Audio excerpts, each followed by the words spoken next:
पूर्वी असं म्हटलं जायचं, म्हणजे जेव्हा संघाची स्थापना झाली की नागपूरमध्ये डॉक्टर हेडगेवार नावाचे एक डॉक्टर होते, व्यवसाय त्यांनी केला नाही, शिक्षण आणि डॉक्टर होते ते काँग्रेसचे तसे कार्यकर्ते होते.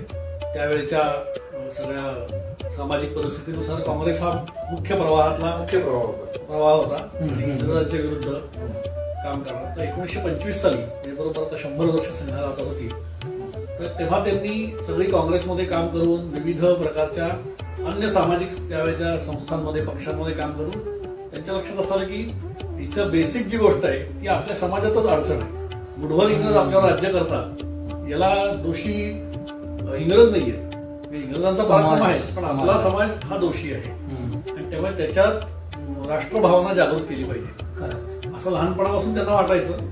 त्याचा परिणाम त्यांच्या कॉलेज जीवनामध्ये आणखी झाला, बाकीच्या सामाजिक सगळ्या विचार करता आणि मग त्यांनी राष्ट्रीय स्वयंसेवक संघाची स्थापना केली.